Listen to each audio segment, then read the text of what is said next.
ಒಂದು ತಿಂಗಳಿಂದ ರಾಮಾಯಣ ನಮ್ಮ ಕಾವೇರಿ ವಿಚಾರವಾಗಿ ನಮ್ಮಲ್ಲಿ ನಡೀತಾ ಇರುವಂಥದ್ದು, ಜಲಯುದ್ಧ ಆಗ್ತಾ ಇದೆ. ಏನ್ ಹೇಳ್ತೀರಾ ಕಾವೇರಿ ವಿಚಾರವಾಗಿ? ಇದು ಪರಿಹಾರ ಕಂಡುಕೊಳ್ಳುತ್ತೆ ಅಂತ ಅನ್ಸುತ್ತಾ, ಅಥವಾ ಸುಪ್ರೀಂ ಕೋರ್ಟ್ ತಪ್ಪ, ಅಥವಾ ಹಠ ಹಿಡಿದಿರೋದು ಯಾರು, ಕರ್ನಾಟಕನ, ತಮಿಳುನಾಡ, ಏನ್ ಅನ್ಸುತ್ತೆ? ನಟ, ನಿರ್ದೇಶಕ, ನಿರ್ಮಾಪಕ ಪ್ರಕಾಶ್ ರೈ ಇದೊಳ್ಳೆ ರಾಮಾಯಣದ ಬಗ್ಗೆ ಮಾತಾಡ್ತಾ ಇದೀವಿ, ಸಿನಿಮಾದ ಬಗ್ಗೆ ಮಾತಾಡ್ತಾ ಇದೀವಿ.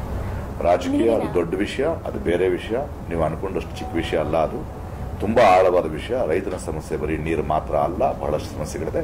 ತುಂಬಾ ಗಂಭೀರವಾಗಿ ಮಾತಾಡಬೇಕು. ಈ ತರದ ಕಾರ್ಯಕ್ರಮಗಳಲ್ಲಿ ಸುಮ್ಮನೆ ಬಾಯಿಗೆ ಬಂದ ಪ್ರಶ್ನೆ ಕೇಳಿ ನನ್ನನ್ನು ಹೇಳಿಬೇಡಿ. ಇದನ್ನ ರಿಲೇ ಮಾಡಬೇಕು. ಒಬ್ಬ ನಟನಾಗಿ ನೀವು ಒಂದು ನಿಮಿಷ ಸ್ಟಾಪ್ ಇಟ್. ಏನ್ ಸಿಗುತ್ತೆ ನಿಮ್ಗೆ ಇದರಲ್ಲಿ? Stop it. ಏನ್ ಸಿಗುತ್ತೆ ನಿಮ್ಗೆ ಇದರಲ್ಲಿ? ಮಾತಾಡ್ತಾ ಇದೆ, ಜನರು ಆಗಲೇ ಕೋಪದಲ್ಲಿದ್ದಾರೆ, ನೋನಲ್ಲಿದ್ದಾರೆ. ಸಿನಿಮಾ ನಟನಿಂದ ಇದರ ಬಗ್ಗೆ ಏನೋ ಕೇಳಿಕೊಂಡು ಇದು ಯಾಕೆ ಬರುತ್ತೆ ನಿಮ್ಗೆ ಈ ಕೆಟ್ಟ ಬುದ್ಧಿ? ಇದಲ್ಲ ಸಮಯ, ಇದಲ್ಲ ಅಲ್ವೇ? ನೀವು ಇದಲ್ಲ ಅಲ್ವೇ ಸಮಯ? ದಯವಿಟ್ಟು ನೀವು ಜವಾಬ್ದಾರಿಯಿಂದ ಇರಬೇಕು. ಇದನ್ನು ನೀವು ರೆಕಾರ್ಡ್ ಮಾಡಿ ಹೇಳಬೇಕು ಜನಕ್ಕೆ. ನಿಮ್ಗೆ ಯಾಕೆ ಆ ಜವಾಬ್ದಾರಿಗಳಿಲ್ಲ?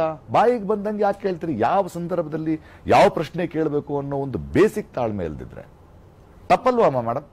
ನಾನೇನ್ ಪಾಪ ಮಾಡಿದ್ದೇನೆ ನಿಮ್ಗೆ? ಅಲ್ಲ, ಯಾಕೆ ಹೇಳಿದ್ದೀರಿ ಅನ್ನೋ ಸರಾಗಿ? ಯಾಕೆ ಉದ್ದೇಶ ಅಲ್ದಿದ್ರೆ ಯಾಕೆ ಆ ಪ್ರಶ್ನೆ ಯಾಕೆ ಬಂತು ಇದೊಳ್ಳೆ ರಾಮಾಯಣದ ಮೀಟಿಂಗ್ ನಲ್ಲಿ? ನಾನು ಕೇಳ್ತಿರೋದಷ್ಟೇ. ನಿಮಗೆ ಯಾಕೆ ಬೇಕು? ಅದು ಯಾಕೆ ಇಲ್ಲಿರುವಂತ ನಟರು ಅಲ್ಲಿರೋ ನಟರು ಯಾಕೆ ಬೇಕು ನಿಮಗೆ? ಎಲ್ರೂ ನಟರೇ, ಎಲ್ರೂ ಮನುಷ್ಯರೇ. ಸಮಸ್ಯೆ ಬೇರೆ ಇದೆ, ನಮ್ಮೆಲ್ರಿಗೂ ಗೊತ್ತದು. ಯಾವ ಚಾನಲ್ ಇದು? Never come to me again.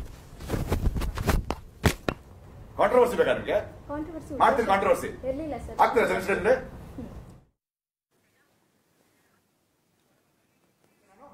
ಹೇಳ ನಿಮ್ ಕಾಂಟ್ರವರ್ಸಿಗಳ ಬಗ್ಗೆ. ನಾನು ಉದ್ದೇಶ ಇಲ್ಲದೆ ಯಾಕೆ ಬರುತ್ತಾ ಪ್ರಶ್ನೆ?